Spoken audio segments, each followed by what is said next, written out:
श्रीमा श्री अरविंद एही श्री अरविंद पाठचक्र रे ऑनलाइन माध्यम रे योगदान करिथिबा भाई आपा माननकु नमस्कार। आजिर आलोच्य विषय दिव्य भविष्यतर आगमनी पथे आम्भे माने। दिव्य भविष्यतर आगमनी पथे आम्भे माने एही प्रसंग रे आलोचना करबा निमंते कोरापुट जिला दामंजलिर विजयपा सस्मिता मिश्र को मु अनुरोध करछि। सस्मिता अपा तांकर वक्तव्य प्रदान करंतु।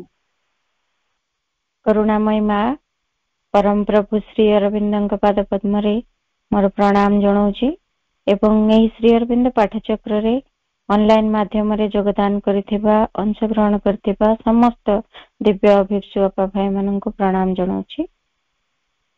आजिर आलोचनार विषयटी रही दिव्य भविष्यतर आगमनी पथे आमे माने।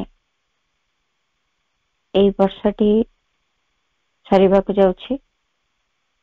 2023 जो वर्षटी आमे बितेले ताहा वर्तमान शेष पर्यायर अंतिम पर्यायर पहुंचलानी। आउ दिन केटा बाकी अछि नूतन वर्षर आगमनी हब।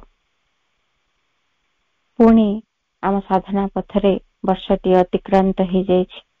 एक नूतन वर्ष पई पाद देबा पई आमे प्रस्तुत होछु। सेही दिव्य भविष्यत जहा माँ कहिछंती प्रभु कहिछंती सेही भविष्यत अभिमुखे गोटे वर्ष अतिक्रांत हो सारिलानी पाखापाखि। तबे सेही पथरे आमे माने केते दूर अग्रसर हेलुणी, केते आहुरी बाकी रही ए सबु आमे निजको पर्यवेक्षण कले भल भावे बुझी परिबा। कौन से नूतन दिव्य भविष्यत जहा पाई आम माननकु से पथरे जिबा लगी प्रेरणा दिया जायछि, जहा आम जीवनर लक्ष्य बोली कहा जायछि। माँ तंकर बाणी रे कहउछंती, Lord thou hast willed and I execute. A new light breaks upon the earth. A new world is born. The things that were promised are fulfilled. माँ कहउछंती परम प्रभु आपण जहा इच्छा करथिले मो ताकू कार्यकारी करिछि। एक नूतन आलोक ए पृथ्वी उपरे उद्भासित हेछि एवं एक नूतन पृथ्वी जन्म लाभ करिछि एवं जो कथा गुड़िक प्रतिश्रुत होइथिला से गुड़िक परिपूर्ण होइछि। काहे कि माँ ए कथा कहिले जो जहा प्रभुंकर इच्छा माँ ताकू कार्यकारी करिसेंती, जहा फल गोटे नूतन जगत जन्म लाभ करिछि एवं जहा प्रतिश्रुति दिया जायथिला से सबु पूर्ण हेछि बोली माँ कहउछंती। एई कथा कहिबार कारण होछि केमिति गोटे नूतन जगत जन्म नेला, कोन प्रतिश्रुति दिया जायथिला जहा पूर्ण हेछि, कोन से नूतन जगत, कोन तार कथा। माँ पुणी ताकू आउरी क्लियर करूछंती, the manifestation of the supramental upon earth is no more a promise but a living fact, a reality. ए पृथ्वी पृष्ठरे अतिमानसर अभिव्यक्ति एबे आउ गोटे प्रतिश्रुति ही रही नाही, ताहा एक जीवंत घटना हे जायछि, गोटे वास्तवता हे जायछि। ताहा इति कार्यकारी होछि। माँ कहउछि it is at work here and one day will come when the most blind, the most unconscious, even the most unwilling shall be obliged to recognize it. गोटे दिन एमिति आसीबो ए शक्ति एठारे कार्यकारी ही कार्य करूछि। एमिति गोटे दिन आसीबो जो दिन कि सबुठारु अंध व्यक्तिटिए मध्य, सबुठारु अचेतन व्यक्तिटिए मध्य ଏମିତିକି ଅନିଚ୍ଛୁକ ବ୍ୟକ୍ତିଟିଏ ମଧ୍ୟ ସିଏ ବାଧ୍ୟ ହେବ ତାକୁ ଉପଲବ୍ଧି କରିବା ପାଇଁ, ଚିହ୍ନିବା ପାଇଁ, ଜାଣିବା ପାଇଁ। ପ୍ରକୃତରେ ଏଇ କଥା ମା ଏଇଥିପାଇଁ କହିଲେ, ଯାହା ପ୍ରତିଶ୍ରୁତି ଦିଆଯାଇଥିଲା ତାହା ପୂରଣ ହେଇଛି। ସେଇ ଅତିମାନସର ଅଭିବ୍ୟକ୍ତି ଏକ ପ୍ରତିଶ୍ରୁତି ଥିଲା ଏବଂ ତାହା ପୂରଣ ହେଇଛି। ଏ ପୃଥିବୀ ପୃଷ୍ଠରେ ଅତିମାନସର ଅଭିବ୍ୟକ୍ତି ହେଇଛି, ତାହା ବାସ୍ତବତାରେ ପରିଣତ ହେଇଛି, ତାହା ଏଠି କାର୍ଯ୍ୟକାରୀ ହଉଛି। ଏବେ କେହି ସମସ୍ତେ ଜାଣି ନ ପାରିଲେ ମଧ୍ୟ ଏମିତି ଗୋଟେ ଦିନ ଆସିବ ଯୋଉଦିନ ସବୁଠାରୁ ଅଜ୍ଞାନୀ ବ୍ୟକ୍ତିଟିଏ ମଧ୍ୟ ଏବଂ ସବୁଠାରୁ ଯେ ଅଚେତନ ଭାବରେ ରହିଛି ସେ ମଧ୍ୟ ଏଇ କଥାକୁ ଜାଣିବ, ବୁଝିବ ଏବଂ ସେଇ କଥାରେ ସେ ତାକୁ ଉପଲବ୍ଧିରେ ଆଣିପାରିବ। ତାହେଲେ ଏଇ ଯୋଉ ନୂତନ ଭବିଷ୍ୟତଟି ଆସିବାକୁ ଯାଉଛି, ଯୋଉଦିନ କି ଏଇ ଘଟଣା ଘଟିବ, ସମସ୍ତେ ଜାଣିବେ, ବୁଝିବେ, ଉପଲବ୍ଧି କରିବେ, ଚିହ୍ନିବେ ସେ ଅତିମାନସ ଶକ୍ତିକୁ, ଏଇ ବାସ୍ତବତାକୁ ସମସ୍ତେ ପ୍ରତ୍ୟକ୍ଷ କରିବେ। ତାହା ଆଉ ଏମିତି କଥା ହେଇକି ନଥିବ ଯେ ଆମେ ଆଜି ଜାଣିପାରୁନୁ ଯେ ଅତିମାନସ ଶକ୍ତି କଣ କରୁଛି, କୋଉଠି ଅଛି, କେମିତି ତାହାର କାର୍ଯ୍ୟ, ତାକୁ ବୁଝିବା ପାଇଁ ଆମେ ବର୍ତ୍ତମାନ ପର୍ଯ୍ୟନ୍ତ ସମର୍ଥ ହେଇପାରୁନାହୁଁ ଭଲ ଭାବେ। କିନ୍ତୁ ସେଇ ଯୋଉ ସମୟ ଆସିବ, ସେଇ ଯୋଉ ଭବିଷ୍ୟତଟି ଆସିବ, ସେଇଦିନ ଏଇ କଥା ସମସ୍ତେ ଜାଣିବ। ସେଇ ଯୋଉ ଦିବ୍ୟ ଭବିଷ୍ୟତ ସେତେବେଳେ ପ୍ରକଟିତ ହବ, ସେତେବେଳେ ଏଇ ଅତିମାନସ ଚେତନାକୁ ଧାରଣ କରିଥିବା ଅତିମାନସିକ ସତ୍ତା ମାନେ ମଧ୍ୟ ଏଠି ଆସି ପହଞ୍ଚିବେ, ଏଠି ନିଜକୁ ଅଭିବ୍ୟକ୍ତ କରିବେ। ଏଇଭଳି ଭାବରେ ଗୋଟେ ପ୍ରତିଶ୍ରୁତି ପୂର୍ଣ୍ଣ ହେଇସାରିଛି, ଯାହା ଅଭିବ୍ୟକ୍ତ ହବ ସେଇ ଦିବ୍ୟ ଭବିଷ୍ୟତରେ। ଆଜି ତାକୁ ଆମେ ଦେଖିପାରୁନୁ ସିନା, କିନ୍ତୁ ପ୍ରକୃତରେ ଯଦି ଆମେ ଦେଖିବା, ଏଇ ଯୋଉ କଥାଟି ମା କହିଲେ, ବାସ୍ତବରେ ତାହା ହିଁ ଆମର ଦିବ୍ୟ ଭବିଷ୍ୟତ। ଆମେ ସେଇ ଆଡକୁ ହିଁ ଯାଉଛୁ। ଆମେ ସେ ବିଷୟରେ ସଚେତନ ହେଇଥାଉ ବା ନ ହେଇଥାଉ, ଆମେ ଯାଇ ସେଠି ପହଞ୍ଚିବୁ। ସେଇ ସ୍ଥାନଟି ଆମର ଗନ୍ତବ୍ୟ ଏବଂ ଆମର ଲକ୍ଷ୍ୟ। ତାହେଲେ ଏଇ ଯୋଉ ଦିବ୍ୟ ଭବିଷ୍ୟତ ଆଡକୁ ଆମେ ଯାଉଛୁ, ସେ ଯୋଉ ଦିବ୍ୟ ଭବିଷ୍ୟତର ଆଗମନୀ ହବ, ତାର ସେଇ ପାଇଁ ଆମେ କିଭଳି ଭାବରେ ନିଜକୁ ପ୍ରସ୍ତୁତ କରିବୁ, କଣ ଆମର ସହଯୋଗ ରହିବ ଏଇ ଦିବ୍ୟ ପ୍ରତିଶ୍ରୁତି ଯାହା ପୂର୍ଣ୍ଣ ହେଇଛି। ଦିବ୍ୟ ଭବିଷ୍ୟତଟି ବର୍ତ୍ତମାନ ଆସିବା ପାଇଁ ପ୍ରସ୍ତୁତ ହେଇ ରହିଛି।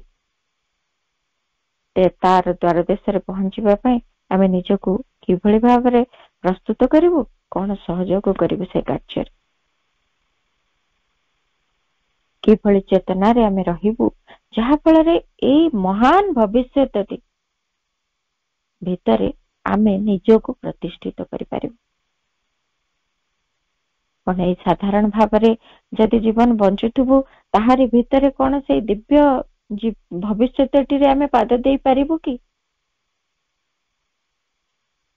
ତାହା ମଧ୍ୟ ଆମ ପାଇଁ ଜାଣିବାର ଅଛି। ଏଇ ଯୋଉ ବର୍ଷଟି ଅତିକ୍ରାନ୍ତ ହେଇଗଲା, ତାହା ଆମ ସାଧନାରେ ମଧ୍ୟ ବର୍ଷଟି ଅତିକ୍ରାନ୍ତ ହେଇଗଲା। ଆମ ଜୀବନର ଗୋଟିଏ ବର୍ଷ ଅତିକ୍ରାନ୍ତ ହେଲା, ଏଇ ଜନ୍ମର ଗୋଟିଏ ବର୍ଷ ଚାଲି ଯାଇଛି। ନୂତନ ଭବିଷ୍ୟତ ଆଡକୁ ମଧ୍ୟ ଯିବା ଲାଗି ଗୋଟିଏ ବର୍ଷ କମ ହେଇଛି। ଆମେ ଆହୁରି ପାଦେ ଆଗକୁ ଚାଲିଯିବା କଥା। ତାହେଲେ ପ୍ରସ୍ତୁତି ହେଲେ ସିନା ଆଗକୁ ଯିବୁ। ଖାଲି ନୂଆ ବର୍ଷ ଆସିଯିବ, ଆମେ ନିଜକୁ ଗୋଟେ ପ୍ରକାର ଏକ୍ସାଇଟମେଣ୍ଟ ଭିତରେ ରଖି ଏମିତି ଉତ୍ତେଜନା ପୂର୍ଣ୍ଣ ଭାବରେ ତାର ସେଲିବ୍ରେସନ କରି ବିଭିନ୍ନ ପ୍ରକାରେ ଆମେ କଟେଇ ଦଉଛୁ, ବର୍ଷଟି ସରିଯାଉଛି। କିନ୍ତୁ ବାସ୍ତବ ପ୍ରସ୍ତୁତି ଆମ ଭିତରେ ହଉଛି କି? ତାହା ଆମେ ନିଜକୁ ପଚାରିବା। ମା ମଧ୍ୟ ସେଇ କଥା ହିଁ କହୁଛନ୍ତି। କେବଳ ଗୋଟିଏ କଥା ଆମକୁ କରିବାକୁ ପଡିବ, ଯାହା ସବୁଠୁ ସୁରକ୍ଷିତ ପନ୍ଥା, ସେଇ ପଥରେ ସେଇ ଦିବ୍ୟ ଭବିଷ୍ୟତ ଆଡକୁ ଯିବା ପାଇଁ, ସେଇ ଦିବ୍ୟ ଭବିଷ୍ୟତ ଯୋଉ ଆସୁଛି ତାହାରି ଆଡକୁ ପାଦ ବଢେଇବା ଲାଗି ଆମ ପାଇଁ ଗୋଟିଏ ମାତ୍ର ସୁରକ୍ଷା ରହିଛି। There is only one safety, to cling to the divine. ମା କହିଲେ ଏମିତି ହାତକୁ ମୁଠା କରିକି ଦେଖାଉଛନ୍ତି, ଏକମାତ୍ର ସୁରକ୍ଷା ରହିଛି ଯେ ଭଗବାନଙ୍କ ସହିତ ଲାଖି ରହିବା। କେବଳ ଏଇଟି ହିଁ ଏକମାତ୍ର ସୁରକ୍ଷା, ଆଉ କିଛି ବି ନୁହେଁ।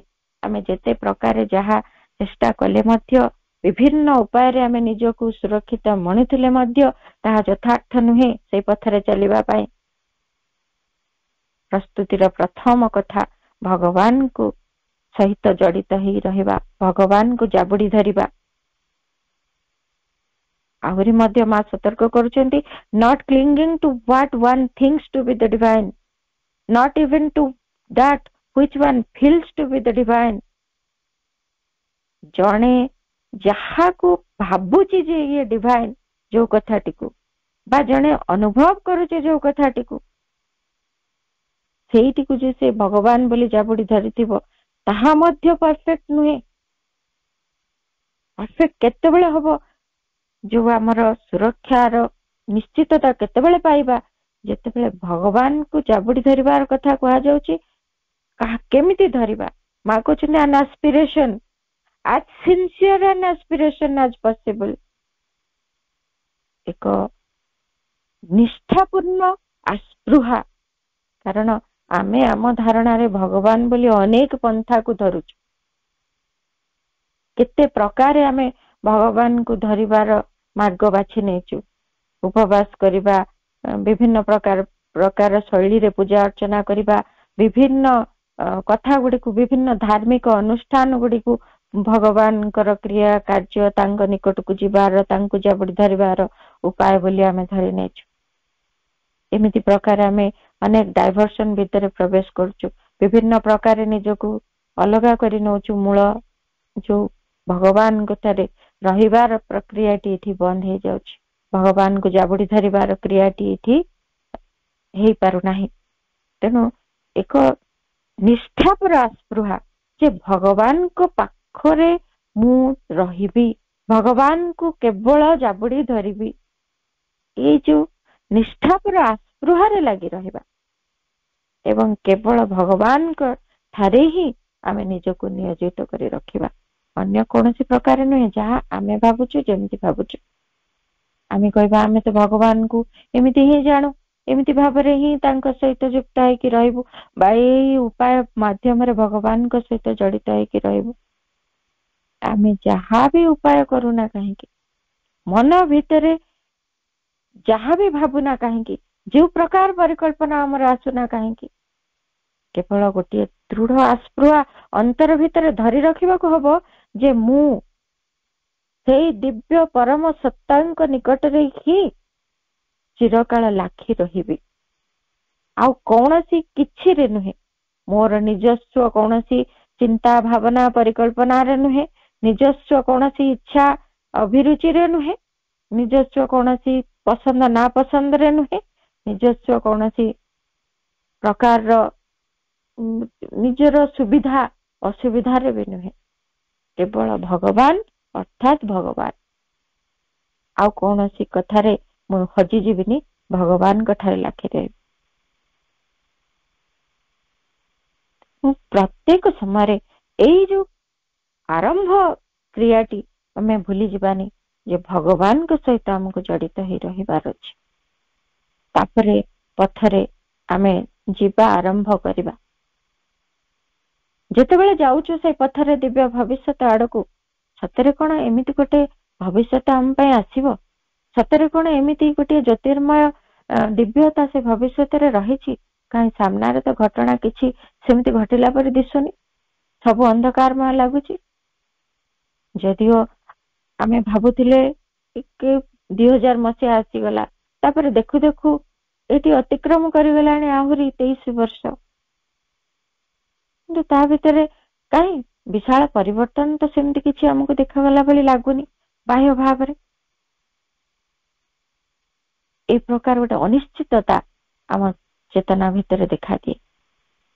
ଏହି ଅନିଶ୍ଚିତତାକୁ ନେଇକରି ଆମେ ସେଇ ଦିବ୍ୟ ଭବିଷ୍ୟତ ପଥରେ ଆଗକୁ ଯିବାଟି ଅସମ୍ଭବ ହେଇ ପଡେ। କାହିଁକି ନା ଭଗବାନଙ୍କୁ ଜାବୁଡି ଧରିଥିବା ବେଳେ ଆମଠାରେ ଏଇ ଅନିଶ୍ଚିତତାଟି ହିଁ, ଏଇ ଅନସର୍ଟନିଟିଟା ଆମ ଭିତରେ ଭଗବାନଙ୍କ ଠାରୁ ଆମକୁ କେତେବେଳେ ବିଚ୍ୟୁତ କରିଦିଏ ତାହା ଆମେ ଜାଣିପାରୁନା। ତେଣୁ ଏଇ କେବଳ ଯେ ଆଶା ରହିବନି ସେ ଦିବ୍ୟ ଭବିଷ୍ୟତ ପାଇଁ, ମା କହୁଛନ୍ତି ତାହା ଆଉ ଆଶା ହେଇକି ରହିବନି, ତାହା ଗୋଟେ ସର୍ଟେନିଟିରେ ପରିଣତ ହବ।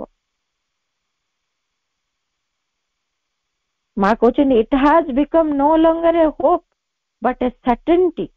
ଏହା କେବଳ ଗୋଟେ ଆଶା ହେଇକି ରହିନି, ଏହା ଗୋଟେ ନିଶ୍ଚିତତା ହେଇଗଲାଣି। Only the time necessary for this realization will be longer or shorter according to our individual effort, our concentration, our goodwill, and the importance we give to this fact. ଆମେ ଏଇ କଥାକୁ କେତେ ଗୁରୁତ୍ୱ ଦଉଛୁ, ଏଇ କଥାକୁ ସତରେ କେତେ ବୁଝୁଛୁ, କେତେ ଉପଲବ୍ଧି କରୁଛୁ, ଅନୁଭବ କରୁଛୁ, ତା ଅନୁଯାୟୀ ଆମର ସେଇ ଭବିଷ୍ୟତ ଆଡକୁ ଯିବାଟି ଦୂର ହେଇପାରେ ବା ପାଖ ହେଇପାରେ ରାସ୍ତାଟି, କିନ୍ତୁ ଆମର ବ୍ୟକ୍ତିଗତ ଚେଷ୍ଟାକୁ ନେଇକି ଏହା ବଡ ବା ସାନ, କ୍ଷୁଦ୍ର ବା ଦୀର୍ଘ ପଥ ହେଇପାରେ, କିନ୍ତୁ ଏହା ଏକ ନିଶ୍ଚିତତା। ଆମ ଭିତରେ କେତେ ସଦିଚ୍ଛା ରହୁଛି, କେତେ ଗୁରୁତ୍ୱ ରହୁଛି ଏଇ କଥାଟି ପ୍ରତି, ଆମେ କେତେ ତା ଉପରେ ବିଶ୍ୱାସ ରଖୁଛୁ, ତାହା ହିଁ ଗୁରୁତ୍ୱପୂର୍ଣ୍ଣ। କିନ୍ତୁ ଏହା ଏକ ନିଶ୍ଚିତତା। ଏମିତି ଆମ ପରେ ଲକ୍ଷ ଲକ୍ଷ ଲୋକ ବିଶ୍ୱାସ ନ କଲେ ବି ନିଶ୍ଚିତ ଦିନେ ସେ ଦିବ୍ୟ ଭବିଷ୍ୟତ ଏଇଠି ଅଭିବ୍ୟକ୍ତ ହବ, ହେଇସାରିଲାଣି, କିନ୍ତୁ ତାହା ଏଇଠି ଆମେ ରିଅଲାଇଜ କରିପାରିନୁ। ଯେତେବେଳେ ମା ଅତିମାନ ଶକ୍ତିକୁ ପୃଥିବୀରେ ଆଣି ପ୍ରତିଷ୍ଠିତ କରେଇଦେଲେ, ତାଙ୍କ ଶରୀରରୁ ପୃଥିବୀରେ ତାକୁ ପ୍ରତିଷ୍ଠିତ କରେଇଲେ, ସେତେବେଳ ଠାରୁ ଏହା ଏଠି କାର୍ଯ୍ୟ କରିବାରେ ଲାଗିଲାଣି। ଏତେ ସମୟ ଧରି ସେ କାର୍ଯ୍ୟ କରୁଛି, ତାମାନେ ସେଇ ଦିବ୍ୟ ଭବିଷ୍ୟତକୁ ସେ ପ୍ରସ୍ତୁତ କଲାଣି, କିନ୍ତୁ ଆମେ ଦେଖିପାରୁନୁ। ଆମେ ଦେଖୁଛୁ ଆମ ଦୃଷ୍ଟିରେ, ଆମେ କେତେବେଳେ ତାକୁ ସମ୍ପୂର୍ଣ୍ଣ ଭାବେ ଜାଣିପାରିବୁ, ବୁଝିପାରିବୁ, ତାହା ଭିନ୍ନ କଥା। ଆମର ପ୍ରସ୍ତୁତି ଅନୁଯାୟୀ ତ ଆମେ ତାକୁ ଜାଣିବୁ, ଚିହ୍ନିବୁ ବା ବୁଝିବୁ ନା। ତେଣୁ ଆମେ ଦେଖିବା ନ ଦେଖିବା, ଆମେ ବୁଝିବା ନ ବୁଝିବା, ଉପଲବ୍ଧି କରିବା ନ କରିବା, ତାହା ଉପରେ ତାହା ନିର୍ଭର କରୁନି, ତାହା କାର୍ଯ୍ୟକାରୀ ହଉଛି। କିନ୍ତୁ ଆମେ ସେତେବେଳେ ବୁଝିପାରିବୁ ଯେତେବେଳେ ଆମେ ପ୍ରସ୍ତୁତ ହବୁ। ଆମେ ଯଦି ଯୋଉ ବ୍ୟକ୍ତିତ୍ୱରେ ରହିଛୁ ସେଇ ବ୍ୟକ୍ତିତ୍ୱରେ ରହିଥିବୁ, ଆମେ ଯଦି ପରିବର୍ତ୍ତିତ ନ ହବୁ, ତାହେଲେ ଆମେ କେବଳ ବାହାରେ ଅସଙ୍ଗତି ଗୁଡିକ ଦେଖୁଥିବୁ। ତା ପଶ୍ଚାତରେ ଯୋଉ ଦିବ୍ୟ ଭବିଷ୍ୟତର ଗୋଟିଏ ପ୍ରସ୍ତୁତି ଚାଲିଛି ଏବଂ ସେ ଅଭିବ୍ୟକ୍ତ ହବା ପାଇଁ ରେଡି ହେଇକି ରହିଛି, ଅଲରେଡି ସୂକ୍ଷ୍ମରେ ତାହା ପ୍ରସ୍ତୁତ ହେଲାଣି, ତାହା ଆମେ ବୁଝିପାରିବୁନି। ଆମ ଚେତନା ସେତିକି ପ୍ରସ୍ତୁତ ହେଲେ ଏ କଥାକୁ ବୁଝିପାରିବୁ, ନହେଲେ ଆମେ କେବଳ ଏଇ ବାହ୍ୟ ରୂପ, ବାହ୍ୟ ଘଟଣା ଦ୍ୱାରା ପ୍ରତାରିତ ହଉଥିବୁ। ଆମ ଭିତରେ ଏମିତି ଗୋଟିଏ ଆଶା ମଧ୍ୟ ଆସିବନି ଯେ ସତରେ ଏଇ ଜଗତ ଦିନେ ଦିବ୍ୟ ହବ, ଏ ସଂସାର ଦିବ୍ୟ ହବ, ଏଠି ଦିବ୍ୟ ମାନବ ଅଭିବ୍ୟକ୍ତ ହବ। ଏଇ କଥା ଆମର ଆଶାରେ ବି ଆସିବନି, ତାହା ନିଶ୍ଚିତତାରେ ପରିଣତ ହବା ତ ଦୂର କଥା। ତେଣୁ ଆମେ ଜାଣି ରଖିବା, ମା ଏ କଥାକୁ କହୁଛନ୍ତି, ତାହା ବର୍ତ୍ତମାନ କୌଣସି no longer a hope but a certainty, ଏହା ଆଶାରେ ଆଉ ରହିନାହିଁ, ଏହା ଏକ ନିଶ୍ଚିତତା ହେଇଗଲାଣି। ଏ କଥାକୁ ଆମେ ଜାଣି ରଖିବା ଦରକାର। ପଥରେ ଯିବା ପୂର୍ବରୁ ଆମେ ନିଶ୍ଚିତ ହବା ଯେ ଆମେ ଏମିତି ଗୋଟେ ପଥରେ ଯାଉଛୁ ଆଗକୁ, ଯୋଉ ପଥଟିକି ନିଶ୍ଚିତ ଲକ୍ଷ୍ୟରେ ପହଞ୍ଚୁଛି, ନିଶ୍ଚିତ ଭାବରେ ସେଇ ଦିବ୍ୟ ଭବିଷ୍ୟତରେ ଆମେ ଯାଇ ପାଦ ଦବୁ, ଏଥିରେ କୌଣସି ସନ୍ଦେହ ନାହିଁ। ଏମିତି ଗୋଟେ ସର୍ଟେନିଟି ଆମ ଭିତରେ ରହିବା ଦରକାର। ସେଇଥିପାଇଁ ଆମ ଭିତରେ ସେଇ ଯୋଉ ଆବଶ୍ୟକୀୟ ଯୋଉ ଆସ୍ପୃହା, ତାହା ମଧ୍ୟ ଦରକାର। ଆସ୍ପୃହା କେବଳ ମନରେ ଜାଗି ଉଠିଲେ ହବନି, ହୃଦୟର ଆବେଗ ଭିତରେ ମଧ୍ୟ ଆସ୍ପୃହା ସ୍ପନ୍ଦିତ ହେଲେ ମଧ୍ୟ ହବନି, ଶରୀରର ପ୍ରତି କୋଷାଣୁ ପର୍ଯ୍ୟନ୍ତ ମଧ୍ୟ ଆସ୍ପୃହା କରିବେ, ଯାହା ଫଳରେ ସେ ଦିବ୍ୟ ଭବିଷ୍ୟତଟି ସମ୍ଭବ ହବ ଯେତେବେଳେ ଶରୀରର ପ୍ରତିଟି କୋଷାଣୁ ରୂପାନ୍ତରିତ ହେବେ ସେତେବେଳେ। ତେଣୁ ସେମାନଙ୍କ ଭିତରେ ମଧ୍ୟ ଏଇ ସର୍ଟେନିଟି ଦରକାର, ଏଇ ଆସ୍ପୃହା ଦରକାର ଏବଂ ଏଇପରି ପ୍ରସ୍ତୁତି ଦିଏ ଦରକାର। ତେଣୁ ଶରୀରର ପ୍ରତି କୋଷ ବି ପ୍ରସ୍ତୁତ ହେବେ ଏଇଭଳି ଦିବ୍ୟ ଭବିଷ୍ୟତ ପାଇଁ। ନିଜେ ସେମାନେ ଯେମିତି ଧାରଣ କରିବେ ସେଇ ଦିବ୍ୟ ଭବିଷ୍ୟତର ଯୋଉ ଦିବ୍ୟ ମାନବ ଜାତି, ସେମାନେ ସେଇଥିରେ ଗଢି ଉଠିବେ। ତେଣୁ ଆମର ପ୍ରତିଟି କୋଷ ମଧ୍ୟ ଆସ୍ପୃହା କରିବେ ସେଇ ଦିବ୍ୟ ଭବିଷ୍ୟତ ପାଇଁ, ସେଇ ଦିବ୍ୟ ଚେତନା ପାଇଁ, ସେଇ ଦିବ୍ୟ ଶକ୍ତିର ଯୋଉ କାର୍ଯ୍ୟ ଚାଲିଛି ସେଥିପାଇଁ ନିଜକୁ ଉନ୍ମିଳିତ କରିଦେବେ, ଯାହା ଦ୍ୱାରା ପ୍ରସ୍ତୁତି ହେବ ଆମ ଭିତରେ ସେଇ ଭବିଷ୍ୟତରେ ପାଦ ବଢେଇବା ପାଇଁ ଭବିଷ୍ୟତ ଆଡକୁ। କିନ୍ତୁ ଯଦି ଏତିକି ନ କରିବୁ, ପୁଣି ମା କହୁଛନ୍ତି it is as though all the cells of the body were athirst for the light which wants to manifest. They cry out for it. They find an intense joy in it and are sure of the victory. ଏମିତି ଗୋଟେ ତୀବ୍ର ଆସ୍ପୃହା ଆମର ଶରୀରର ପ୍ରତି କୋଷରେ ବି ହବା ଦରକାର। କେବଳ ଉଚ୍ଚତର ମନ ଭିତରେ ନୁହେଁ କି ପ୍ରାଣ ଭିତରେ ଗୋଟିଏ ଆବେଗ ଭଳି ଆସ୍ପୃହାଟି କେବଳ ରହିଥିବ ତାହା ବି ନୁହେଁ। ଶରୀରର ପ୍ରତି କୋଷ ବି ପୁରାପୁରି ତୃଷାର୍ତ୍ତ ହେଇଥିବେ, କିଛି ଗୋଟେ ପାଇବା ପାଇଁ ସେମାନେ ତୃଷାର୍ତ୍ତ ହେଇକି ଚାହିଁଥିବେ, ସେଇ ଦିବ୍ୟ ଆଲୋକକୁ ପାଇବା ପାଇଁ ସେମାନେ ଅନେଇ ରହିଥିବେ। ସେଇ ଯୋଉ ଦିବ୍ୟ ଆଲୋକ ଏଠି ମ୍ୟାନିଫେଷ୍ଟ ହବାକୁ ଚାହିଁଛି ସେଥିପାଇଁ ନିଜକୁ ସେମାନେ ପ୍ରସ୍ତୁତ କରୁଥିବେ, ସେମାନେ ସେଇଥିପାଇଁ ଆଗେଇ ଯାଉଥିବେ ଏବଂ ସେଇ ଦିଗରେ ଗଲା ବେଳକୁ, ପ୍ରସ୍ତୁତ ହେଲା ବେଳକୁ ସେମାନେ ସେ ଆଲୋକକୁ ଗ୍ରହଣ କରିବା ପାଇଁ ନିଜ ଭିତରେ ତୀବ୍ର ଆସ୍ପୃହା କଲା ବେଳକୁ ସେଇଥିରୁ ସେମାନେ ଏକ ଗଭୀର ତୀବ୍ର ଆନନ୍ଦ ରସ ଉପଭୋଗ କରୁଥିବେ ଏବଂ ନିଶ୍ଚିତ ହଉଥିବେ ବିଜୟ ବିଷୟରେ। ନିଶ୍ଚିତ ବିଜୟ ହବ ସେଇ ଦିବ୍ୟ ଚେତନା, ଦିବ୍ୟ ଭବିଷ୍ୟତ ଆମଠାରେ ଅଭିବ୍ୟକ୍ତ ହବ। ଏଇ କଥାକୁ ନେଇକି ସେମାନେ ପୁରାପୁରି ପ୍ରସ୍ତୁତ ହଉଥିବେ ଶରୀରର ପ୍ରତି କୋଷ ପର୍ଯ୍ୟନ୍ତ। ଆମ ଆସ୍ପୃହା ଏଇଭଳି ଗଭୀର ହେଇଥିବ। ପୁଣି ଆଉ ଗୋଟିଏ କଥା, ଏଇଭଳି ଆସ୍ପୃହା ଆମ ଭିତରେ ରହିବ, ସର୍ଟେନିଟି ରହିବ, ଆମେ ନିଜକୁ ପ୍ରସ୍ତୁତ କରିବୁ ସେଇ ରାସ୍ତାରେ ଯିବା ପାଇଁ। ତା ଭିତରେ ରାସ୍ତାରେ ଆଗକୁ ବଢିବା ପାଇଁ, ଅଗ୍ରଗତି ଲାଗି ଗୋଟେ ତୀବ୍ର ଇଚ୍ଛା ବି ଦରକାର। ଇଚ୍ଛା ଶକ୍ତି, ସଂକଳ୍ପ ଶକ୍ତି, ଯାହା ନହେଲେ ଆମେ ଆଗକୁ ବଢି ପାରିବୁନି। କାରଣ ରାସ୍ତାରେ ଆମେ ଯେତେବେଳେ ଏଇ ଜଗତକୁ ଦେଖୁଛୁ, ଏଇ ଜଗତରେ କଣ ହେଇଛି, ଅନେକ କିଛି ଅପରିବର୍ତ୍ତନୀୟ ହେଇକି ରହିଛି, ବହୁତ କିଛି ଅପରିବର୍ତ୍ତନୀୟ ହେଇକି ରହିଛି। ଯାହା ରୂପରେ ଦେଖୁଛୁ ସବୁ ଗୁଡାକ ଦେଖି ଦେଖି ଆମେ ହତୋତ୍ସାହିତ ହେଇଯାଉଛୁ। ଆମ ଭିତରେ ପ୍ରେରଣା ଆସୁନି, ସଂକଳ୍ପ ଶକ୍ତି ଆମର ନାହିଁ ଆଗକୁ ପାଦ ବଢେଇବାକୁ। ଯେମିତି ପୂର୍ବରୁ ବି ମା କହିଲେ, ଆମ ଭିତରେ ଅବିଶ୍ୱାସ ଆସିଯାଉଛି ଯେ ସତରେ କଣ ଏମିତି ଗୋଟେ ଦିନ ଆସିବ, କାହିଁ କିଛି ତ ପରିବର୍ତ୍ତନ ହଉନି। ଏମିତି ଯୋଉ ଅବିଶ୍ୱାସନୀୟ ଭାବ ଆମ ଭିତରେ ଆସିଯାଉଛି ଏବଂ ତାକୁ ନେଇକିରି ଆମେ ସଂକଳ୍ପ ଶକ୍ତିଟିଏ ଦୃଢ କରିପାରୁନୁ। ସେଇଥିପାଇଁ ମଧ୍ୟ ଆମକୁ ଦୃଷ୍ଟି ଦେବାକୁ ହବ। ଆମ ଭିତରେ ଗୋଟେ ତୀବ୍ର ସଂକଳ୍ପ ଶକ୍ତି ରହିବ, ଇଚ୍ଛା ଶକ୍ତି ରହିବ ଯେ ଅଗ୍ରଗତି କରିବା। ଅଗ୍ରଗତି କରିବା ଲାଗି ଏମିତି ଗୋଟେ ତୀବ୍ର ଇଚ୍ଛା, ମା କହୁଛନ୍ତି ardent will for progress। ଏବଂ ତାହାରି ଭିତରେ କେବଳ ଗୋଟେ ଦୃଢ ସଂକଳ୍ପ ଶକ୍ତି ରହିଲେ ହବନି, ୱିଲ୍ ସହିତ ଆଉ ଗୋଟିଏ କଥା ଯୋଡି ହେଇଥିବ, ଯାହା ଫଳରେ ସଂକଳ୍ପଟି ଦୃଢ ବୋଲି ଜଣା ପଡିବ। ସିଏ ହଉଛି ଦ ୱିଲିଂ, ମା କହିଲେ, and joyful renunciation of all that hampers the advance।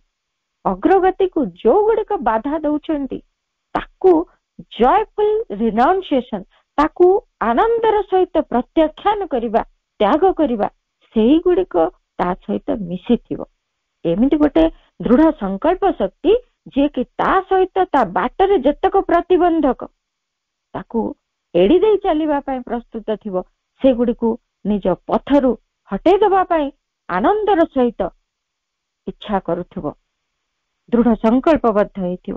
एमिति अग्रगति लगी गोटे दृढ़ संकल्प शक्ति आम भितर रहा दरकार। से दिव्य भविष्यत अभिमुखे जीवाकू जदि आमे चाहू आ यथार्थरे जदि निजको प्रस्तुत करू, जदि आमे प्रस्तुत करिबु नाही ताहले आमे एई आध्यात्मिक पथरे बा जोग पथरे आसीचु बोली दाबी भी करि परिबु नाही। कारण एई पथरे आमर एटी एकमात्र लक्ष्य एवं एहा ही आमे करिबु। एठी आमे सेड को ही जीवु, निर्दिष्ट ही सारिचे कथा। वर्तमान समयटी एमिति गोटे एक्सेप्शनल आवर, एटा एमिति गोटे अलग प्रकार समय, गोटे स्वतंत्र समय, असाधारण समय।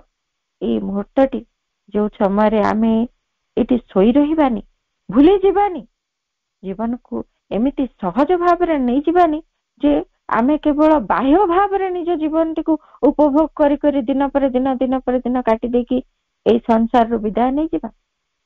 कारण ए शरीर एपर्यंत चिरकाल स्थिर होबा सिखी नाही। ए शरीर एबे मध्य मृत्यु को वरण करूची। आमको केतेबेले से समय आसी जीवो आम पाई आ आमको एठू चली जीवाको हबो। एमिति भाबरे निजको सचेतन रखिकी एई असाधारण मुहूर्त भितरे सोई रहिले हबनी, निजको प्रस्तुत करिबाको पड़िबो। एई ट्रांजिशनल पीरियड, ए जो घड़ी संधि मुहूर्त, एई मुहूर्त रे एई पृथ्वी मध्य बहुत जंत्रणा भितर देकी, अनेक परिस्थिति भितर देकी जाउची, जहा कि लागुची भारी कष्टकर एवं मनुष्य जीवन मध्य एठी भारी दुखमय हेकी रहिछि। काहेकि ना एठी जड़ परिवर्तित हबो, रूपांतरित हबो, तेबे जाई तो से दिव्य भविष्यत र दिव्य पृथ्वी स्वर्गमय हेई एठी प्रतिष्ठित हबो। ए पृथ्वी स्वर्ग हबो, सेई जड़र रूपांतर हबो, तेबे ही तो स्वर्गर अभिव्यक्ति हबो। तेणु भयंकर समय, भारी कष्टकर समय, इति केवल गोटे मात्र प्रतिकार रहिछि। मां कहउछन्ति the remedy lies in union with the divine forces that are at work and a receptivity full of trust and peace which makes the task easier. ए जो हमर कार्यधारा हमको ऊपरे रखा जायछि, हमको दिया जायछि, हम ऊपरे आरोप करा जायछि, से कार्यधाराटी रे सहज गोटे स्थिति आनिबा पाई केवल से दिव्य शक्ति जहा एठी क्रियाशील होई रहिछि ए पृथ्वी रे, ताहा सहित हमको संयुक्त हबाको पड़िबो, ताहा को सहयोग करिबाको पड़िबो, सेई दिगरे परिचालित करिबा पाई निजको प्रस्तुत करिबाको पड़िबो। तेबे जाई कार्य सहज हो, तेबे जाई से नूतन भविष्यतटी आसीबो। नहले वर्ष पर वर्ष एमिति चलिथिबो आम जीवन रे, व्यर्थ हेई जीव जीवनटी। मृत्यु वरण करी ए शरीर छाड़ी आत्मा पुणी चली जिवे, गोटे जीवन व्यर्थ हेइजिवो। आहुरी मध्य अनेक कथा रहिछि जहा मां हमको सचेतन करूछन्ति। एवं आ गोटे कथा कहिले, the best protection is an unshakeable faith in the divine grace. भगवान कर कृपा उपरे यदि आमे एक अचल दृढ़ विश्वास रखुचे एवं सेई भली गोटे निर्भरता मध्य तांको ठारे रखुचे, ताहले ताहा ही आम पाई सुरक्षा कवच हबो ए रास्ता रे। तेणु से जो विश्वास, तांको ठारे भरोसा हमको रखिबा को हबो जे मां अछंती प्रति मुहूर्त रे जहा जेतेबेले सहाय्य आवश्यक से मते ए दिव्य भविष्यतर पथरे नै गला बेले समस्त सहाय्य करिवे।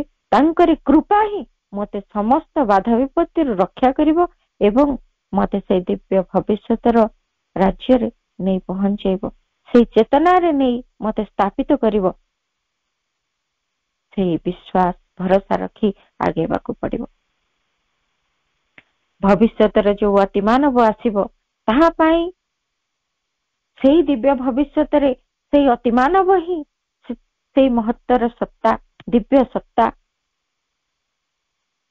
सेई सत्ताटी आमे भविष्यतरे हबु। ଏବେ ହେଇନୁ, ନିଜକୁ ପ୍ରସ୍ତୁତ କରିବୁ, ଆମେ ତାହା ହୋଇ ଉଠିବୁ, ତେବେ ହିଁ ସେ ଦିବ୍ୟ ଭବିଷ୍ୟତ ତ ପ୍ରକଟିତ ହବ। ତେଣୁ ସେଇ ସୁପରମ୍ୟାନ ହବାକୁ, ସେଇ ଯୋଉ ଅତିମାନବ ହବା ପାଇଁ ଆମକୁ ନିଜକୁ ପ୍ରସ୍ତୁତ କରିବାକୁ ପଡିବ। ଯାହା ପାଇଁ ଆବଶ୍ୟକ, ଆମ ଭିତରୁ ସମସ୍ତ ଅହଂଭାବକୁ ଆମ ଭିତରୁ କାଢିବାକୁ ପଡିବ। ସବୁ ଅହଂଭାବକୁ ବିଲୋପ କରିଦେବାକୁ ପଡିବ ଆମ ଭିତରୁ, ଏବଂ ତାର ଊର୍ଦ୍ଧ୍ୱକୁ ଉଠି ଯିବାକୁ ପଡିବ। ଆମେ ଯେତେବେଳେ ଯାଏ ସେଇ ଅହଂଭାବକୁ ଆମ ଭିତରେ ଧରି ରଖିଛୁ, ମୋର ମୁତ୍ୱକୁ ମୁଁ ଯେତେ କାଳ ଧରି ରଖିଛି, ସେତେ କାଳ ଆମ ପାଇଁ ସେଇ ଦିବ୍ୟ ଚେତନା, ସେଇ ଦିବ୍ୟ ଭବିଷ୍ୟତ ପାଇଁ ଯୋଉ ଚେତନାର ଆବଶ୍ୟକ, ସେଇ ଦିବ୍ୟ ଭବିଷ୍ୟତରେ ପାଦ ଦେବା ପାଇଁ ଯୋଉ ଚେତନାର ଆବଶ୍ୟକ, ସେ ଅତିମାନସ ଚେତନା ଆମଠୁ ଅନେକ ଦୂରରେ ରହିଥିବ। ଯେତେବେଳେ ଯାଏ ଅହଂକାର ଆମ ଭିତରେ ରାଜୁତି କରୁଛି, ଯେତେବେଳେ ଯାଏ ଅହଂକୈନ୍ଦ୍ରିକ ଜୀବନଟି ଆମେ ବଞ୍ଚୁଛୁ, ନିଜର ସୁବିଧା ଅସୁବିଧା, ନିଜର ପସନ୍ଦ ନା ପସନ୍ଦ, ନିଜର ଇଚ୍ଛା ଅନିଚ୍ଛା ଯେତେବେଳେ ପର୍ଯ୍ୟନ୍ତ ଆମ ପାଇଁ ଗୁରୁତ୍ୱପୂର୍ଣ୍ଣ ହେଇକି ରହିଛନ୍ତି, ଭଗବାନଙ୍କ ଇଚ୍ଛା ଆଡକୁ ଯେତେ ପର୍ଯ୍ୟନ୍ତ ଆମେ ଅଭିମୁଖୀ ହୋଇନାହୁଁ, ସେତେ ପର୍ଯ୍ୟନ୍ତ ଏଇ ଦିବ୍ୟ ଭବିଷ୍ୟତ ଆମ ଠାରୁ ଅନେକ ଦୂରରେ ଅଛି। ଖାଲି ଭବିଷ୍ୟତର ବର୍ଷଟିକୁ ଚାହିଁଲେ ହବନି, ଚେତନାର ଭବିଷ୍ୟତ, ଚେତନାର ଦିବ୍ୟତାର ସେଇ ଯୋଉ ଦିବ୍ୟ ଭବିଷ୍ୟତ, ତାହାରି ଆଡକୁ ଆମକୁ ଲକ୍ଷ୍ୟ ରଖି ଯିବାକୁ ହବ। ମା କହୁଛନ୍ତି, ଏହା ବି ଭାବିବାନି ଆମେ ଯେ ସେଇ ଦିବ୍ୟ ଚେତନାର ସ୍ପର୍ଶ ପାଇବା ପାଇଁ, ସେ ଦିବ୍ୟ ଭବିଷ୍ୟତର ସ୍ପର୍ଶ ପାଇବା ପାଇଁ ଆମକୁ ଯେ ପୁରାପୁରି ଅହଂ ଶୂନ୍ୟ ହେଇଯିବାର ଆବଶ୍ୟକତା ଏବେ ରହିଛି, ତାହା ନୁହେଁ। ଆମେ ତ ହଠାତ୍ ସବୁ ବାଟରେ ଅହଂ ଶୂନ୍ୟ ହେଇପାରିବୁନି, କିନ୍ତୁ ଯେତିକି ଯେତିକି ଆମେ ନିଜର ଅହଙ୍କାରରୁ ମୁକ୍ତ ହଉଥିବ, ସେତିକି ସେତିକି ଆମର ମନ ପ୍ରାଣ ଅହଙ୍କାର ମୁକ୍ତ ହଉଥିବେ, ଏବଂ ସେତିକି ସେତିକି ଆମେ ଧୀରେ ଧୀରେ ସେଇ ଚେତନାର ଟିକେ ଟିକେ ପରିଚୟ ପାଇ ପାଇ ଯାଉଥିବୁ, ଜାଣୁଥିବୁ ସତରେ ଆମେ ସେଇ ଦିବ୍ୟ ଭବିଷ୍ୟତର ରାସ୍ତାର ପଥଚାରୀ ହେଲୁଣି, ସେଆଡକୁ ଯାଉଛୁ। ବୁଝିପାରିବୁ, ସେ ଚେତନାକୁ ଟିକେ ଚିହ୍ନିବୁ, ବୁଝିବୁ, ନହେଲେ ତ ଅନ୍ଧ ଭଳି ରହିଛୁ। ଯୋଉ ଅନ୍ଧ ମୋଟେ ଜାଣିପାରୁନି ଯେ ସେ ଚେତନା କୋଉଠି ଅଛି, କଣ କାମ କରୁଛି, କିଭଳି ତାର କାର୍ଯ୍ୟ ଏଠି ଚାଲିଛି, ସତରେ ଚାଲିଛି କି ନ ଚାଲିଛି, ଆମେ ସନ୍ଦେହରେ ରହୁଛୁ। ତେଣୁ ନିଜକୁ ଏମିତି ଅହଙ୍କାରରୁ ଟିକେ ଟିକେ ଟିକେ ଟିକେ ମୁକ୍ତ କରିବାକୁ ପଡିବ। ହଠାତ୍ ସେଠି ଚାଲି ନଗଲେ ମଧ୍ୟ କିନ୍ତୁ ଆମର ଚେଷ୍ଟା ରହିଥିବ, ସେଇ ସଂକଳ୍ପ ରହିଥିବ ଏଇ ଅହଙ୍କାର ମୁକ୍ତ ହବା ଲାଗି, ଯାହା ଫଳରେ ଆମ ଚେତନାରେ ନମନୀୟତା ଆସିବ। ଯୋଉ ନମନୀୟତା କି ସେ ଦିବ୍ୟ ଭବିଷ୍ୟତ ପଥରେ ଯାଉଥିବା ସମସ୍ତ ପଥଯାତ୍ରୀଙ୍କ ପାଇଁ ଏକାନ୍ତ ଆବଶ୍ୟକ। ଅହଂଟି ହିଁ ଆମ ଭିତରେ ଏମିତି ଗୋଟେ ଦୃଢତା, ଏତେ ଦାମ୍ଭିକତା, ଏତେ ଆତ୍ମମ୍ଭରିତା ଭରି ଦେଇଥାଏ ଯେ ଆମ ଭିତରେ କୌଣସି ପ୍ରକାର ନମନୀୟତା ନଥାଏ। ମୁଁ ଚାହୁଁଛି ଏଇ କଥା, ମାନେ ଏଇ କଥା ହିଁ ଠିକ, ମୁଁ ଜାଣେ ଏହା ଠିକ, ତା ମାନେ ଏହା ହିଁ ଠିକ। ଏ ହଉଛି ଗୋଟେ ପ୍ରକାର ଦାମ୍ଭିକତା ଯାହାକି ଆମ ଭିତରେ ରହିଥାଏ। ଏମିତି ଗୋଟେ ରିଜିଡିଟି ଆମ ଭିତରେ ଥାଏ, ଯାହାକୁ ନେଇ ଆମେ ଆଗକୁ ଯାଇପାରିବୁନି। ଆମକୁ ନମନୀୟ ହବାକୁ ପଡିବ, ସେଗୁଡିକୁ ଛାଡିଦେବାକୁ ପଡିବ ପଛରେ। ଛାଡିଲେ ହିଁ ଆମେ ମୁକ୍ତ ଭାବରେ ଆଗକୁ ଆଗକୁ ଗତି କରିପାରିବୁ। ଆମ ଚେତନା ବିସ୍ତୃତି ଲାଭ କରିବ ଏବଂ ଧୀରେ ଧୀରେ ଧୀରେ ଧୀରେ ଆମ ଭିତରେ ସମତ୍ୱର ବିକାଶ ହବ। ସେଇ ଯୋଉ ସମତ୍ୱର ଚେତନା, ସମତାର ଉପଲବ୍ଧି ଆମ ଭିତରେ ଆସିବ। ସବୁ ପରିସ୍ଥିତି ଭିତରେ, ସମସ୍ତ ସତ୍ତା ମାନଙ୍କ ଭିତରେ, ସବୁଠି ସେଇ ଦିବ୍ୟ ଯୋଉ ଭାଗବତ ଉପସ୍ଥିତି, ତାକୁ ଦେଖି ହବ, ବୁଝି ହବ, ଯାହା ଫଳରେ ପ୍ରତି ଘଟଣା ପଶ୍ଚାତରେ କଣ ସବୁ ଦିବ୍ୟ ଇଚ୍ଛା ରହିଛି, କିଭଳି ଦିବ୍ୟ ଉପସ୍ଥିତି ରହିଛି ପ୍ରତିଟି ସତ୍ତା ଭିତରେ, ସେଇ କଥାକୁ ଜାଣି ହବ। ଏମିତି ଗୋଟିଏ ସ୍ତର ଯଦି ଆସି ପହଞ୍ଚେ, ତେବେ ଆମେ ନିଜକୁ ପ୍ରସ୍ତୁତ କରୁଛୁ ବୋଲି ଜାଣିବା। ଆମେ ସେଆଡକୁ ଯାଇନୁ, ଅହଂଭାବ ଭିତରେ ରହି ପ୍ରତ୍ୟେକଙ୍କୁ ତାଙ୍କର ଦୋଷ ତ୍ରୁଟି ଗୁଡିକ ମାଧ୍ୟମରେ ଚିହ୍ନୁଛୁ, ସେମାନଙ୍କର ନିଚତା ଭିତରେ ତାଙ୍କୁ ଜାଣୁଛୁ, ତାଙ୍କ ଭିତରୁ ଖାଲି ଦୋଷ ଖୋଜି ଚାଲିଛୁ, ଅନ୍ୟମାନଙ୍କ ଆଡକୁ ଦୃଷ୍ଟି ଦେଇ ନିଜ ପ୍ରତି ଦୃଷ୍ଟି ନ ଦେଇ ନିଜ ଭିତରର ଏଇ ସମସ୍ତ କଳୁଷତାକୁ ଆମେ ପରିପୋଷିତ କରି ଚାଲିଛୁ। ଏମିତି ଅବସ୍ଥାରେ ଆମେ ଅଛୁ। ତେଣୁ ସମତ୍ୱର ଦୃଷ୍ଟି ଆମ ପାଖକୁ ଆସିନି। ତାହା ମଧ୍ୟ ଏମିତି ଗୋଟେ ଆବଶ୍ୟକୀୟ ଯୋଗ୍ୟତା ଯାହା ସେଇ ଭବିଷ୍ୟତର ଦିବ୍ୟ ଭବିଷ୍ୟତ ଲାଗି ଯିବା ପାଇଁ ଯୋଉ ପଥ, ସେ ପଥରେ ଚାଲିବା ପାଇଁ ଏଇ ଯୋଗ୍ୟତାଟି ଏକ ଅପରିହାର୍ଯ୍ୟ ଯୋଗ୍ୟତା। ମା ସେଇ କଥା ହିଁ କହୁଛନ୍ତି। ସବୁ ଜାଗାରେ ତାଙ୍କରି ହିଁ ଅଭିବ୍ୟକ୍ତି, ଭିନ୍ନ ଭିନ୍ନ ରୂପରେ ସେ ହିଁ ପ୍ରକଟିତ ହେଇଛନ୍ତି। ତା ବୋଲି ଯେ ଆମେ ସମସ୍ତଙ୍କୁ ଦେଖୁଥିବା ଯେ ହଁ ଏଇ ଗାଈଟି ବି ଭଗବାନ, ଏଇ ମଣିଷଟି ବି ଭଗବାନ, ଏ ଚୋରଟି ଭଗବାନ, ଏ ଖଣ୍ଟଟି ଭଗବାନ, ଆମେ ସମସ୍ତଙ୍କୁ ଏମିତି ଖାଲି ଦେଖିଦେଇକି ରହିଯାଉଥିବା ନୁହେଁ। ପ୍ରତିଟି ଭିତରେ ପାର୍ଥକ୍ୟକୁ ବି ଚିହ୍ନି ପାରୁଥିବା, ଆହୁରି ସେ ଗୋଟେ ଉଚ୍ଚତର ସ୍ତର, ପ୍ରତି ଭିତରର ପାର୍ଥକ୍ୟକୁ ଜାଣିପାରୁଥିବା। କିନ୍ତୁ ତାହା ଜାଣି ମଧ୍ୟ ଆମେ ଜାଣୁଥିବା ଯେ ଭଗବାନ ଏମିତି ଭିନ୍ନ ଭିନ୍ନ ଚେତନା ସ୍ତର ଏ ସୃଷ୍ଟିରେ ରଖିଛନ୍ତି। ତାହାରି ଭିତରୁ ଆମର ସେଇମାନଙ୍କ ସହିତ ଚଳପ୍ରଚଳ ହେଲା ବେଳେ କେତେ କଥା ଶିଖିବାର ଅଛି, ବୁଝିବାର ଅଛି, ଜାଣିବାର ଅଛି, ତାକୁ ଗ୍ରହଣ କରି ଜାଣୁଥିବା। କାହିଁକି ନା ଦିବ୍ୟ ଚେତନା ସବୁରି ଭିତରେ ରହି କିଛି ଗୋଟିଏ ଉଦ୍ଦେଶ୍ୟ ରହିଛି, ଯାହା ଫଳରେ ଏଇ ଘଟଣାଟି ଘଟୁଛି, ଏ ସତ୍ତାଟି ସହିତ ଆମେ ପରିଚିତ ହଉଛେ, ଏଇ କଥା ଗୁଡିକୁ ଆମେ ଦେଖୁଛେ, ବୁଝୁଛେ, ଜାଣୁଛେ। ଏମିତି ଗୋଟେ ଦିବ୍ୟତର ଦୃଷ୍ଟି, ଏକ ମହତ୍ତର ଜ୍ଞାନ ଆମ ଭିତରେ ଆସିବ, ଯାହା ଦ୍ୱାରା ଏଇ କଥା ଗୁଡିକ ସବୁ ସେଇ ଭଗବାନଙ୍କର ଲୀଳା, ତାଙ୍କରି କାର୍ଯ୍ୟ, ତାଙ୍କରି ଉପସ୍ଥିତି ବୋଲି ବୁଝି ହଉଥିବ। ସବୁ ଭିତରେ ଏମିତି ଗୋଟେ ସ୍ଥିତି ଆମ ଭିତରେ ଦରକାର। ଏବଂ ସବୁବେଳେ ସବୁ ପରିସ୍ଥିତି ଭିତରେ, କାହିଁକି ନା ଏଇ ରାସ୍ତାରେ ଗଲାବେଳେ ଆମକୁ ପଦେ ପଦେ ବିପଦର ବି ସମ୍ଭାବନା ରହିଛି। ଖାଲି ଭଲ ଘଟଣା ଘଟୁଥିବ, ସବୁ କଥା ଭଲ ହେଇଯାଉଥିବ ତାହା ତ ନୁହେଁ। କାରଣ ଆମେ ଏମିତି ଗୋଟେ ସନ୍ଧିକ୍ଷଣରେ ଗତି କରୁଛୁ, ଏଇଠି ଜଡ ରୂପାନ୍ତରିତ ହେଇକିରି ଦିବ୍ୟ ତତ୍ତ୍ୱରେ ପରିଣତ ହବ। ତେଣୁ ଚତୁର୍ଦିଗରୁ ବିଭିନ୍ନ ପ୍ରହାର, ଯେମିତି ଗୋଟେ ସୁନା ସହିତ କେତେ ଖାଦ ମିଶିଛି, ତାକୁ ଗୋଟେ ସୁନ୍ଦର ଅଳଙ୍କାରରେ କରି ପ୍ରସ୍ତୁତ କରାଯିବ।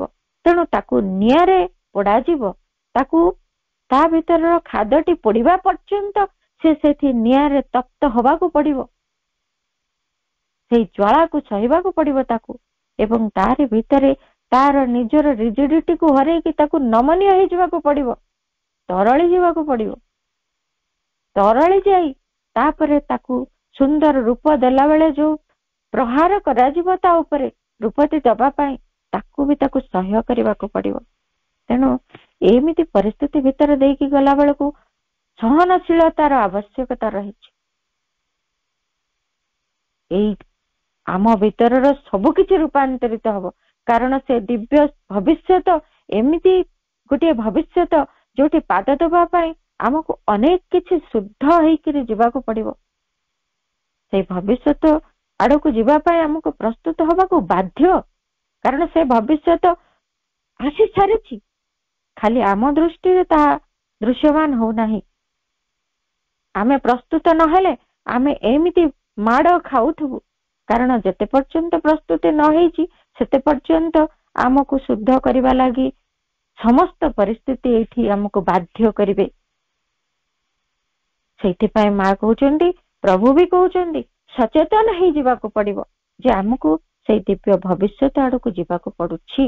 ଏବଂ ସେଇଥିଲାଗି ଆମ ଭିତରେ ସମସ୍ତ ପରିସ୍ଥିତି ଭିତରେ ଯଥାର୍ଥ ମନୋଭାବ ରହିବ ଯେ ଆମେ କୋଉଠିକି ଯାଉଛୁ, କଣ କରୁଛୁ, ଏଇ କଥା ଗୁଡିକୁ ଜାଣିଥିବାର ଯୋଉ ଜ୍ଞାନ ନେଇକି ଯୋଉ ମନୋଭାବ, ସେଇ ମନୋଭାବଟି ଆମ ଭିତରେ ରହିବ। ତାହାରି ଭିତରେ ଏ ସମସ୍ତ ପରିସ୍ଥିତିକୁ ସହ୍ୟ କରିବାର ଗୋଟେ ସାମର୍ଥ୍ୟ ଆମ ଭିତରେ ବିକଶିତ କରିବାକୁ ପଡିବ। ସହନଶୀଳତା ରହିବ ଏବଂ ଧୈର୍ଯ୍ୟ ବି ରହିବ। ଅଶେଷ ଧୈର୍ଯ୍ୟ ଦରକାର। ଏଇଠି ଆମେ ସାମାନ୍ୟ କିଛି ଅସୁବିଧା ଦେଖିଲେ ଭାରି ଅଧୈର୍ଯ୍ୟ ହେଇପଡୁ, ଏମିତି ହେଇଗଲା ସେମିତି ହେଇଗଲା, ମତେ ଏତେ କଷ୍ଟ ହଉଛି। ମା କହୁଛନ୍ତି ଫିଜିକାଲ ପେନ୍ ବି ହଉଥିବ, ଶରୀରରେ ଅନେକ ପୀଡା ଯନ୍ତ୍ରଣା ବି ହଉଥିବ, ତେବେ ବି ଅଧୈର୍ଯ୍ୟ ହବାକୁ ହବନି ଏବଂ ତାକୁ ସହ୍ୟ ବି କରିବାକୁ ହବ। ପ୍ରଭୁ କହୁଛନ୍ତି ସହ୍ୟ କରିବାକୁ ହବ। endure and you will conquer, bear and you will vanquish.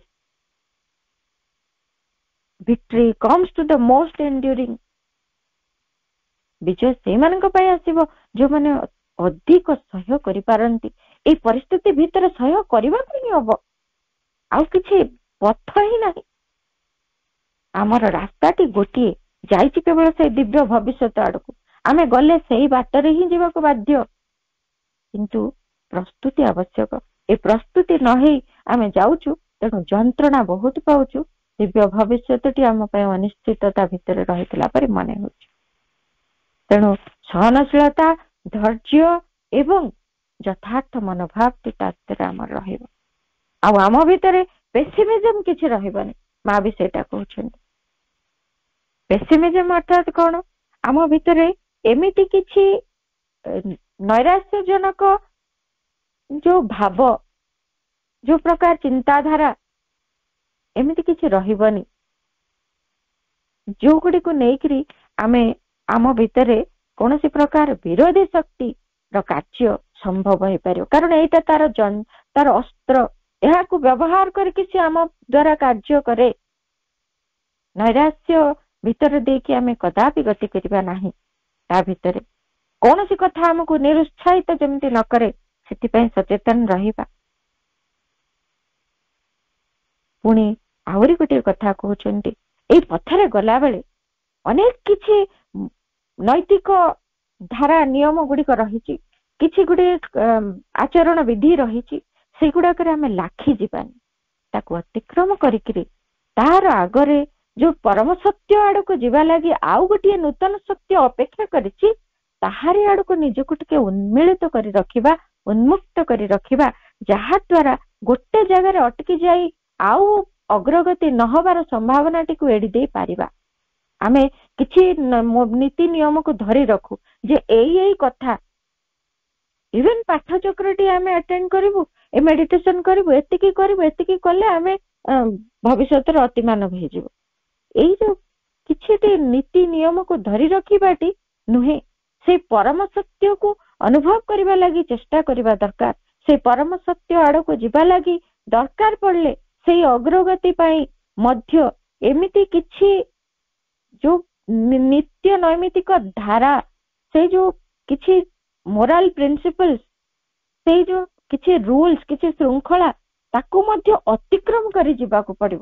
ଏମିତି ନୁହେଁ ଯେ ଆମେ ତାକୁ ଛିଣ୍ଡି ଦେଇ କାଟି ଦେଇକି ବିଶୃଙ୍ଖଳିତ ହେଇଯିବୁ, ସ୍ୱେଚ୍ଛାଚାରୀ ହେଇଯିବୁ, ତାହା ନୁହେଁ।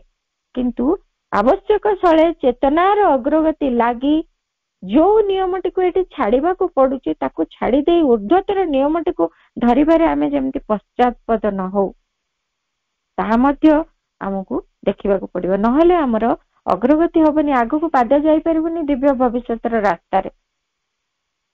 ଯେତେବେଳେ କୌଣସି ଅସୁବିଧା ଦେଖା ଦଉଛି, ଆମେ ଅସୁବିଧାର କଥା ବେଶୀ ଭାବୁଛୁ। ମା କହୁଛନ୍ତି think of the grace rather than of the difficulties। ଯେତେ ଅସୁବିଧାର କଥା ନ ଭାବିକିରି ଆମେ ଭଗବତ କୃପାର କଥା ଭାବିବାକୁ ଚେଷ୍ଟା କରିବୁ, ତାହେଲେ ଯାଇ ସେଇ ପଥରେ ଆଗକୁ ଆଗକୁ ଟିକେ ଟିକେ ଗତି କରିପାରିବୁ।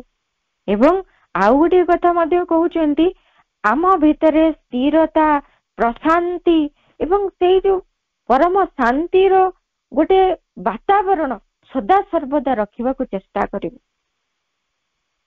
ସେଇ ପରମ ଶାନ୍ତିର ବାତାବରଣଟି ଆମ ଭିତରେ ଯଦି ରହେ, ନିଜ ଭିତରଟି ଯଦି ଶାନ୍ତିପୂର୍ଣ୍ଣ କରି ଆମେ ରଖୁ, ଆମେ ଭାବିବୁନି ପରିସ୍ଥିତି ବଦଳିଗଲେ ଯାଇକି ମୋ ଭିତରେ ଶାନ୍ତି ଆସିବ। ଏଇ ଧାରଣା ଭୁଲ। ମା କହିଲେ ସେଇ ଧାରଣା ଆମେ ରଖିବା ନାହିଁ। ଆମେ ଯଦି ନିଜ ଭିତରେ, ଚେତନା ଭିତରେ ସେଇ ଭଗବାନଙ୍କ ଆଡକୁ ନିଜକୁ ଉନ୍ମିଳିତ କରି ରଖୁ, ତାଙ୍କରି ଠାରେ ଯେତିକ କଥା କହିଲେ ଆମେ ଯଦି ପାଳନ କରୁ, ସେ କଥା ଗୁଡିକ ତାଙ୍କରି ଠାରେ ବିଶ୍ୱାସ ଭରସା ରଖୁ, ତାଙ୍କର କୃପା ଉପରେ ଆମର ଦୃଢତା ରହେ, ଭରସା ରହେ, ତେବେ ନିଶ୍ଚିତ ସେଇ ଶାନ୍ତି ଆମ ଭିତରେ ବିରାଜମାନ କରିବ। କୌଣସି କିଛି ଆମକୁ ଅଶାନ୍ତ କରିପାରିବନି। ପରିସ୍ଥିତି, ଘଟଣା ଉପରେ ଦୋଷ ଦେଇ ଆମେ ନିଜେ ଅଶାନ୍ତି ଭିତରେ ଦେଇ ଜୀବନ ବଞ୍ଚୁ ନଥିବୁ। ଚେଷ୍ଟା କରିବା ପରିସ୍ଥିତି ଏବଂ କୌଣସି ଘଟଣା कौन सी व्यक्ति आमको अशांत जेपरी न करि पारे आम शांति आम भितर आम स्थिर कर रखिबार प्रयास करिबा निजको सब बेले देई देबार प्रयास करिबा यह ही सबुठु बड़ कथा कहले सबुठु बड़ कथा निजको से डिवाइन को पाखरे देई देबार चेष्टा करिबा तेबे जाय से ही आमको पथ चलै नेबे आमे जहा एतक सब व्यक्तिगत प्रचेष्टा जहा कहले ताहा करिबा ता सहित सबुठारो इम्पोर्टेंट काम आमे निजको मां को पाखरे देई दबा प्रति मुहूर्त रे दउथिबा एमिति नुहे जे खाली देई दबा बोली मनरे भाबिबा बा टिके चेष्टा करी रहि जिबा ताहा नुहे देई दबा अर्थात कौन सेते पर्यंत देई दबा जेमिति कि मु बोली गोटे सत्तार कोनोसी अंश नथिबो मोर निजस्व अस्तित्व मु हरै देबी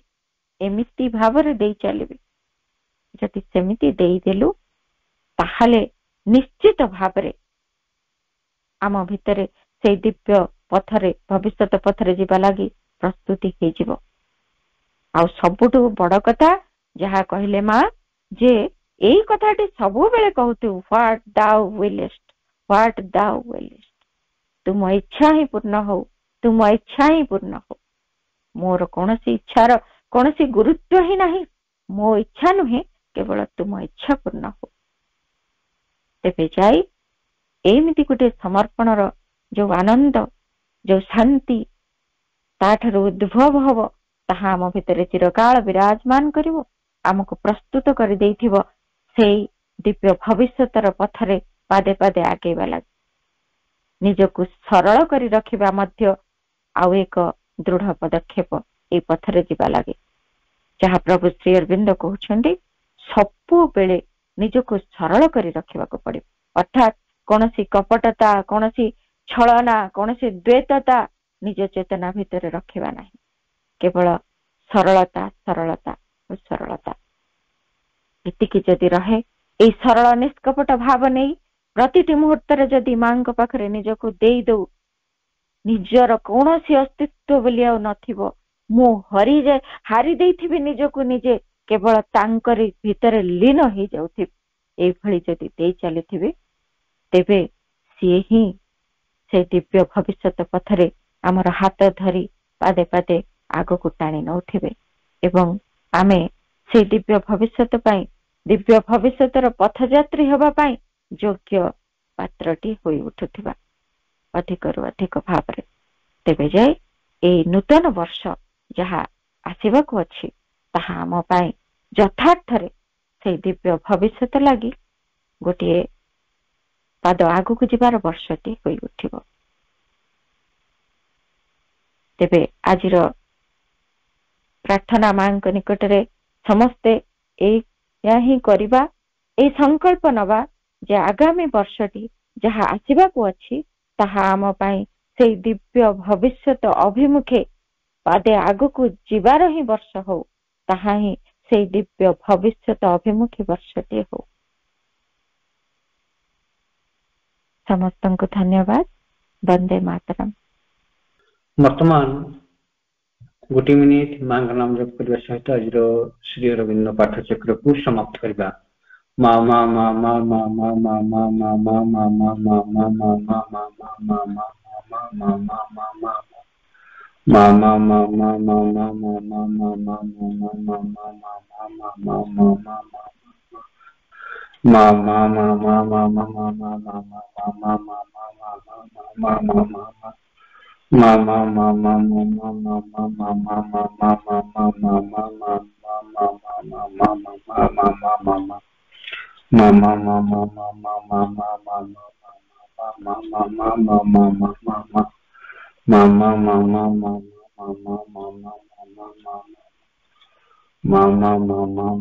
मा ma